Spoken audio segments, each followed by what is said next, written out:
이제 함께 말씀 보시겠습니다. 오늘 보실 말씀은 사도행전 14장 19절로 28절입니다. 제가 있는 성경은 신약 212페이지입니다. 사도행전 14장 19절로 28절입니다. 네.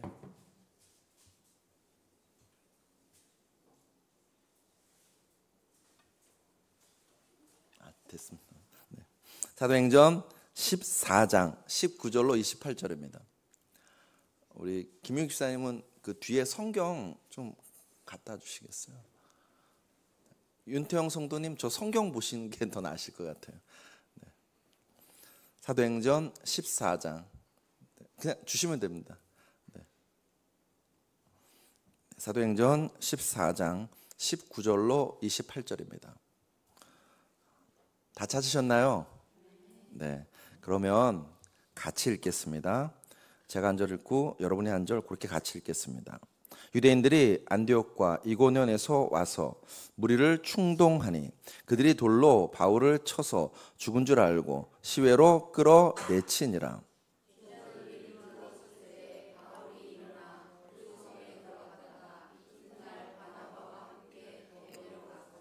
복음을 그 성에 전하여 많은 사람을 제자로 삼고 루스드라와 이고니온과 안디옥으로 돌아가서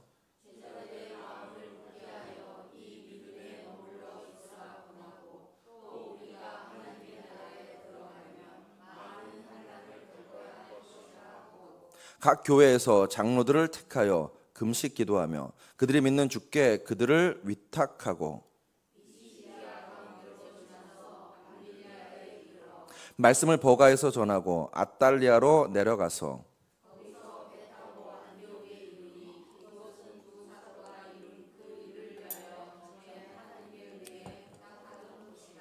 그들이 이르러 교회를 모아 하나님이 함께 행하신 모든 일과 이방인들에게 믿음의 문을 여신 것을 보고하고 제자들과 함께 오래 있으니라. 아멘. 아멘.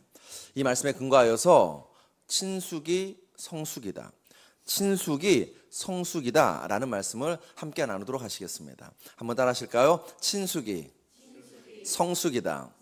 네. 지난 주일 설교 제목도 또 한번 기억하기 원합니다. 저를 따라 하시겠습니다. 은혜가 앞선다. 한 번 더요. 은혜가 앞선다. 돌아오는 주일 1월 첫 주 설교 제목도 함께 공유하겠습니다. 저를 따라 하시겠습니다. 사랑이 앞선다. 아멘, 아멘. 이 새해 메시지가 여러분과 저에게 2025년을 살아가는 귀한 하나님의 메시지인 줄로 믿습니다. 그 마음으로 한 번만 더 오늘 설교 제목 따라 하시겠습니다. 친숙이 성숙이다. 아멘. 모든 부모의 바람은 다 똑같습니다. 뭐냐면 자녀가 잘 자라는 것입니다. 키도 자라고 마음도 자라고 지혜도 자라고 신앙도 자라기를 원합니다. 하나님 아버지의 마음도 똑같습니다. 자녀된 여러분과 제가 자라나기를 원하십니다. 베드로후서 3장 18절 말씀 우리 같이 읽겠습니다. 시작. 오직 우리 주 곧 구주 예수 그리스도의 은혜와 그를 아는 지식에서 자라가라. 영광이 이제와 영원한 날까지 그에게 있을지어다. 자라가라고 말씀하십니다. 어디까지 자라가냐고요? 에베소서 4장 13절로 15절 말씀 우리 같이 읽겠습니다. 시작. 우리가 다 하나님의 아들을 믿는 것과 아는 일에 하나가 되어 온전한 사람을 이루어 그리스도의 장성한 분량이 충만한 데까지 이르리니 이는 우리가 이제부터 어린아이가 되지 아니하여 사람의 속임수와 간사한 유혹에 빠져 온갖 교훈의 풍조에 밀려 요동하지 않게 하려 함이라. 오직 사랑 안에서 참된 것을 하여 범사에 그에게까지 자랄지라. 그는 머리니 곧 그리스도라. 우리가 어디까지 자라가야 되냐고요? 머리 대신은 예수 그리스도의 장성한 분량까지 자라가라고 성숙하라고 말씀하고 있습니다. 사랑하는 성도 여러분, 2025년 여러분과 저의 신앙이 자라가고 성숙해지시길 주의 이름으로 축복합니다. 그 신앙의 깊이와 넓이와 높이가 한이 없게 되시기를 주의 이름으로 축복합니다. 그러면 우리가 어떻게 해야 신앙이 성숙할 수 있는가? 오늘 본문에서 세 가지 단어를 여러분과 제가 기억하기 원합니다.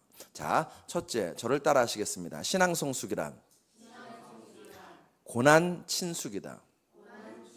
한 번 더요. 신앙성숙이란 고난 친숙이다.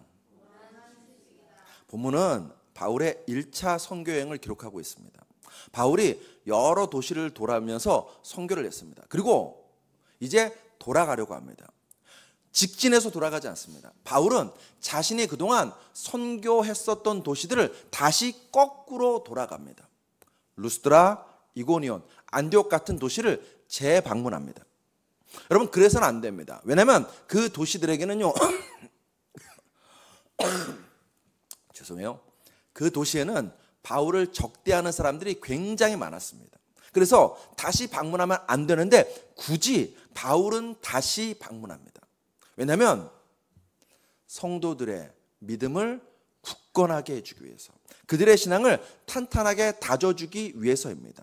오늘 본문 22절 상반절에 보시면 제자들의 마음을 굳게 하여 이 믿음에 머물러 있으라 권하고, 예수 잘 믿으라는 것입니다. 사랑하는 성도 여러분, 2025년 여러분과 제가 예수 잘 믿게 되시길 주의 이름으로 축복합니다. 이를 위해 바울이 가장 먼저 권면한 것이 있습니다. 그게 뭐냐고요? 22절 하반절을 보십시다. 우리 앞에 뜰 테니까 같이 읽어보겠습니다. 시작. 우리가 하나님 나라에 들어가려면 많은 환난을 겪어야 할 것이라 하고, 바울은 말합니다. 예수 잘 믿으십시오. 그 다음 바울은 말합니다. 성경 공부 열심히 해야 됩니다. 예배 잘 드려야 됩니다. 기도 많이 하셔야 됩니다. 성경 매일매일 읽으셔야 됩니다. 말씀대로 사셔야 됩니다. 바울은 그런 얘기하지 않습니다. 바울이 가장 먼저 성도들에게 하는 이야기는 뭐냐고요? 고난이 있다는 것입니다. 우리의 삶에 고난이 있으니 그 고난에 친숙하라는 것입니다. 여러분, 우리의 기대는 고난이 없는 것입니다. 있던 고난도 사라지는 것입니다. 예수 잘 믿으면 고난이 사라지는 것을 우리는 기대합니다. 그런 신앙이 복받은 신앙이라고 안타깝지만 우리 믿음의 선배들이 가르쳤었고, 또 우리도 그렇게 기대해 왔습니다. 여러분, 길게 보면 그렇습니다. 길게 보면 여러분과 저는요, 영혼이 잘 되고 범사가 형통하고 강건한 복을 날마다 누리게 될 줄로 믿습니다. 그런데 짧게 보면 고난이 있어요. 예수를 여러분과 제가 잘 믿으려고 하면 할수록 고난이 있습니다. 그러므로 사랑하는 성도 여러분, 내가 예수를 믿는데 고난이 없다, 그것을 도리어 이상하게 생각하셔야 됩니다. 왜 그러는가? 악한 마귀가 우는 사자같이 삼킬 자를 찾는데 예수 잘 믿는 성도들 그냥 내버려 두겠습니까?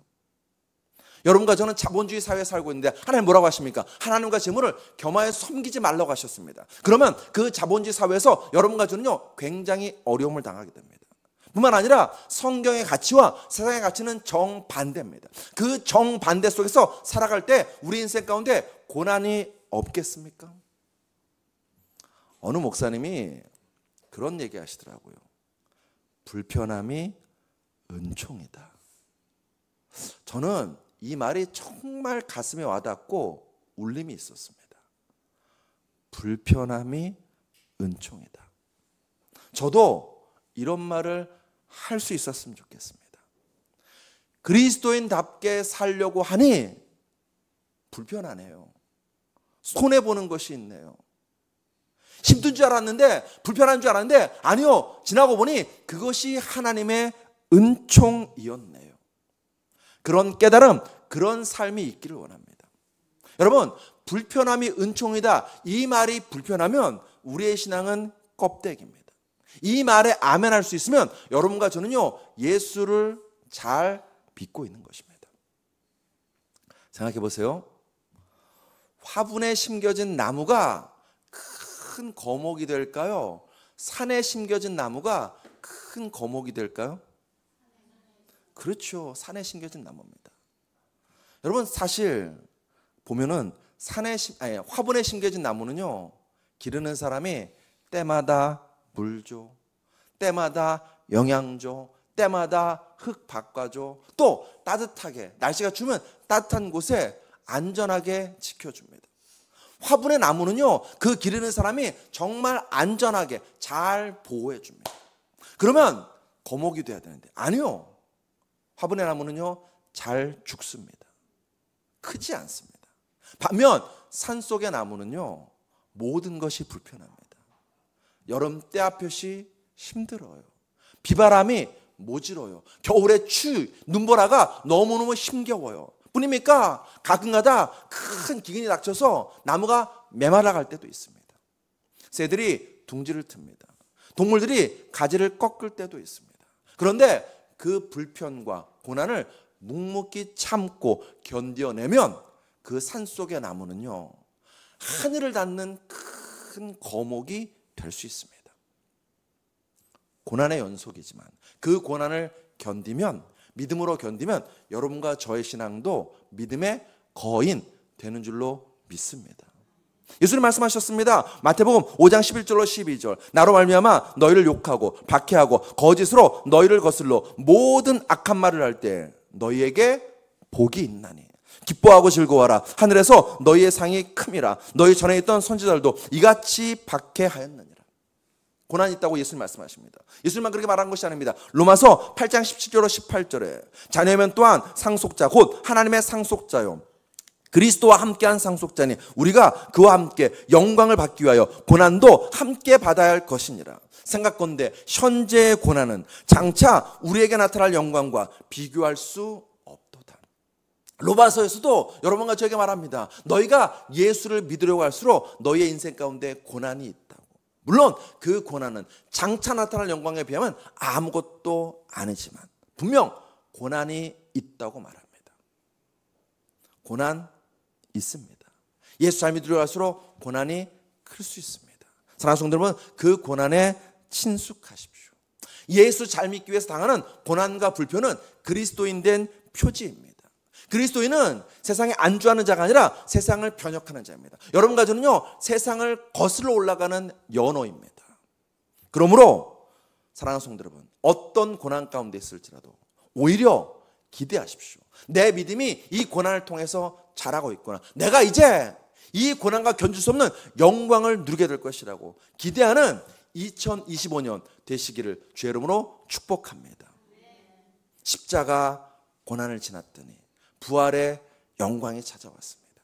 고난의 문을 열면 성숙의 기쁨을 누리게 됩니다. 고난에 친숙하십시오. 그것이 신앙 성숙의 비결입니다. 두 번째, 바울은 말합니다. 너희가 신앙에 성장하기 원하느냐고 공동체에 친숙하라고 말합니다. 바울은 신앙 성숙을 위한 두 번째 조치를 취합니다. 그게 뭐냐면 공동체 만들기입니다. 오늘 보면 23절 상반절에 각 교회에서 장로들을 택하여 장로를 세웠습니다. 모임을 만들고 리더를 세웠다는 것입니다. 사람들을 그냥 내버려 둔 것이 아니라 관계를 형성하는 것입니다. 사랑하는 성도 여러분, 안타깝지만 오늘 현대교회는 자꾸만 관계가 흐려지고 있습니다. 나홀로 신앙이 되고 있습니다. 가난한 성도가 되고 있습니다. 아니요, 그래서는 안 됩니다. 관계의 형성이 얼마나 중요한지 모릅니다. 폴 투르니아라는 작가가 이런 얘기했습니다. 세상에서 결코 혼자 할 수 없는 것이 두 가지가 있는데 하나는 뭐라고요? 또 하나는 뭐라고요? 그리스도인이 되는 것. 여러분과 저는요 결코 혼자서는 그리스도인 될 수 없습니다. 성경은 말합니다. 에베소서 2장 20절로 22절 우리 같이 읽어보겠습니다. 시작. 너희는 사도들과 선지자들의 터 위에 세우심을 입은 자라. 그리스도 예수께서 친히 모퉁이 돌이 되셨느니라.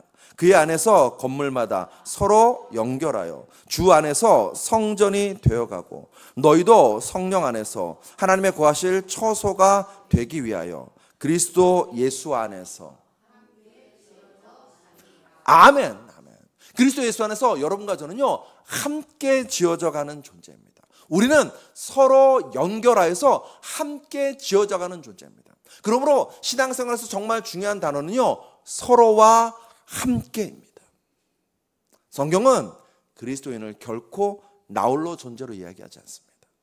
서로 연결된 존재로 성경은 반복하여 강조합니다. 마가복음 3장 35절에 누구든지 하나님의 뜻대로 하는 자가 내 형제요 자매요 어머니라고 예수님 말씀하셨습니다. 요한복음 15장 5절에서는요, 나는 포도나무요 너희는 가지라고 말씀하셨습니다. 로마서 12장 5절은요, 이와 같이 우리 많은 사람이 그리스도 안에서 한 몸이 되어 서로 지체가 되었느니라. 에베소 4장 3절은요, 평안에 매는 줄로 성령이 하나 되게 하신 것을 힘써 지키라. 성경은 우리를 한 가족이라고 말합니다. 한 지체라고 말합니다. 한 몸이라고 말합니다. 우리는 하나입니다. 한 가족인데 가출해서는 안 되겠죠? 한 몸인데 눈이 손도로 너는 쓸데없다 말해선 안 되죠. 여러분과 저는요, 신앙생활이 뭐냐고요? 예배만 드리는 것 신앙생활이 아닙니다. 서로 끊임없이 연결되어서 함께 지어져가는 것이 신앙생활입니다. 서로 우리가 연결되어서 우리 안에 예수 그리스도의 피가 활발하게 잘 돌아가는 것이 신앙생활입니다. 근데 안타깝지만 오늘날 자꾸 나홀로 신앙되려고 합니다. 여러분, 오늘날 교회가요 자꾸 뭘 닮아가냐면 카페를 닮아갑니다. 여러분, 별다방 가보셨나요? 별다방, 뭐 스타벅스, 뭐 요 앞에 있는 투썸 플레이스, 뭐 이디야, 이런 카페들 가보셨나요? 가보면요 사람이 바글바글합니다. 근데 한 공간 안에 사람이 굉장히 많지만 다 제각각이에요. 심지어 같은 테이블에 앉아 있는 사람들조차도 다 제각각입니다. 스마트폰 봐요. 무슨 대화하는 게 아니라 스마트폰 보고 있습니다. 태블릿 PC 보고 있습니다. 음악 듣고 있습니다. 어떤 사람은 책 읽고 있습니다. 어떤 사람은 거기서 일하고 있습니다. 카페 안에 굉장히 많은 사람이 다닥다닥 가까이 붙어 있습니다. 그런데 다 제각각이고 다 나 홀로입니다. 나 홀로는 하나님이 결코 기뻐하시지 않으십니다. 창세기 2장 18절에 여호와 하나님이 이르시되 사람이 혼자 사는 것이 좋지 아니하니. 예수님도 12 제자들과 공동체를 이루셨습니다. 그들과 부대끼며 살아가셨습니다. 여러분 생각해 보십시오. 예수님이 그 12 제자 때문에 상처받은 적이 없었을까요? 굉장히 많죠. 마음 상한 적 없을까요? 굉장히 많죠. 저 인간 도대체 어떤 인간인가 그런 생각 안 들었을까요? 들었을 것입니다. 그럼에도 불구하고 예수님께서는요 그 12 제자들과 부대끼면서 사셨어요. 왜요? 공동체가 우리의 신앙 성숙에 굉장히 중요하기 때문입니다. 그래서 예수님은 십자가 지시기 전에 우리를 위해서 이렇게 기도하십니다. 요한복음 17장 21절 우리 같이 읽습니다. 시작. 아버지여, 아버지께서 내 안에 내가 아버지 안에 있는 것 같이 그들도 다 하나가 되어 우리 안에 있게 하사 세상으로 아버지께서 나를 보내신 것을 믿게 하옵소서. 한 구절 더 읽을까요? 요한복음 17장 23절입니다. 같이 읽습니다. 시작. 곧 내가 그들 안에 있고 아버지께서 내 안에 계시어 그들로 온전함을 이루어 하나가 되게 하려 함은 아버지께서 나를 보내신 것과 또 나를 사랑하심 같이 그들도 사랑하신 것을 세상으로 알게 하려 함이로소이다. 아멘. 예수님의 기도를 보면요, 이 기도를 보면 우리가 하나 되는 것이 온전함이라고 얘기합니다. 우리가 하나 될 때 믿음의 역사가 일어난다고 말씀하십니다. 그러므로 사랑하는 성도 여러분, 우리 서로 연결되어 신앙의 공동체를 이루어서 믿음이 자라나게 되시길 주의 이름으로 축복합니다. 나 홀로 신앙 되지 마시고 더불어 함께 살아가는 신앙 되시길 주의 이름으로 축복합니다. 자, 저를 따라 하시겠습니다. 신앙 성숙은 고난 친숙이다. 두 번째는요, 신앙 성숙은 공동체 친숙이다. 바울은 이제 세 번째 지침을 줍니다. 저를 또 따라 하시겠습니다. 신앙 성숙이란 은혜 친숙이다. 바울은 성도들과 작별해요. 작별하면서 바울은 그 영혼들을 주께 부탁합니다.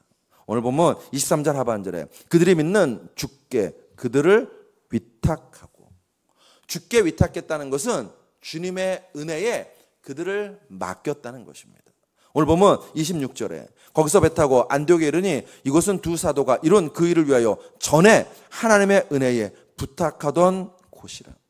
바울과 바나바가 주님의 부르심을 받고 선교를 떠납니다. 떠날 때 그들은 하나님의 은혜에 자신들을 부탁했습니다. 선교를 하는 내내 바울과 바나바는 자신들을 하나님의 은혜에 부탁했습니다. 그처럼 바울은요, 선교지에 있는 성도들을 만나고 떠나면서 그들을 어떻게 하는가? 하나님의 은혜에 부탁합니다. 그들이 믿는 주께 그들을 위탁하고. 여러분, 신앙 성숙을 위해서 훈련이 필요하다고 말합니다. 어떤 시스템이 필요하다고 말합니다. 이념과 논리가 있어야 된다고도 이야기합니다. 네, 그런 것 있으면 좋겠죠. 그런데 훈련이, 시스템이, 정치가, 이념이, 논리가 사람을 성숙시키지 않습니다. 사람을 바꾸지 않습니다. 거기에는 한계가 있습니다. 우리나라에 한동안 제자훈련 열풍이 불었습니다. 1년 코스, 2년 코스로 제자훈련을 받습니다. 심지어 하와이까지 날아가서 제자훈련을 6개월, 1년 코스로 밟고 오시는 분들도 있었습니다. 그렇게 훈련받은 분들이요, 비슷하게 공통적으로 하시는 얘기가 있어요. 그게 뭐냐면 약발이 떨어졌네, 이런 얘기합니다. 약발이 떨어졌네. 훈련 받을 때는 내가 마치 새 사람 된 것 같은 거예요. 훈련 받을 때는. 그런데 훈련이 맞춰지고 현실에 돌아와서 몇 개월만 지났더니 자신이 다시 옛 모습으로 돌아가더라는 것입니다. 사랑하는 성도 여러분, 사람을 바꾸고 성숙시키는 것은 하나님의 은혜입니다. 디도서 2장 12절에 우리를 양육하시되라는 말씀이 있습니다. 자, 우리를 양육합니다. 무엇으로 양육하는가? 그 앞절 디도서 2장 11절에 이렇게 나옵니다. 모든 사람에게 구원을 주시는 하나님의 은혜가 나타나. 하나님의 은혜가 나타나 임하면 미숙한 자가 성숙한 자가 된다는 것입니다. 성경에 이런 예를 우리는 찾을 수 있습니다. 자, 제가 퀴즈를 하나 해볼까요? 여러분, 성경에 나오는 최초의 선교사는 누굴까요? 예수님이 친히 파송하신 선교사가 있습니다. 그 사람은 잘 훈련된 사람일까요? 12제자일까요? 성경을 해박하게 아는 사람일까요? 아니면 예수님의 친인척일까요? 예수님이 그를 처음 만난 곳은 공동묘지입니다. 공동묘지. 그는 귀신 들렸습니다. 그것도 군대 귀신에 들려서 미쳐 날뛰고 있었습니다. 예수님이 그 공동묘지로 그를 찾아가세요. 마가복음 5장 1절로 2절. 예수께서 바다 건너편 거라사인의 지방에 이르러 배에서 나오심에 더러운 귀신 들린 사람이 무덤 사이에 나와 예수를 만나다. 예수님은 이 사람을 만나기 위해서 일부러 배를 타고 그곳에 가셔서 그 사람 만나십니다. 만나고 그 사람에게 은혜를 베풀어 주십니다. 그가 예수를 만나고 은혜를 받자 그는 첫 번째 선교사가 됩니다. 마가복음 5장 19절로 20절. 허락하지 아니하시고 그에게 이르시되 집으로 돌아가 주께서 내게 어떻게 큰 일을 행하사 너를 불쌍히 여기신 것을 내 가족에게 알리라 하시니. 그 다음 뭐라고 나오는가? 그가 가서 예수께서 자기에게 어떻게 큰 일을 행하셨는지를 데가볼리에 전파하니 모든 사람이 놀랍게 여기더라. 데가볼리는 지명이 아닙니다. 데가볼리는요 10개의 도시라는 뜻입니다. 이 군대에 귀신 들렸던 자는요 예수님 만났습니다. 예수님은 그에게 집에 가서 가족들에게 네가 회복되었음을 얘기해 라고 말씀하셨는데 그가 받은 은혜가 얼마나 컸는지. 그는 집만 가지 않았어요. 자기가 살던 마을에만 가지 않았습니다. 데가볼리 10개의 도시를 돌아다니면서 내가 예수를 만났다. 내가 예수의 은혜를 입었다. 예수가 우리의 구원자라고 선포하고 다닌 것입니다.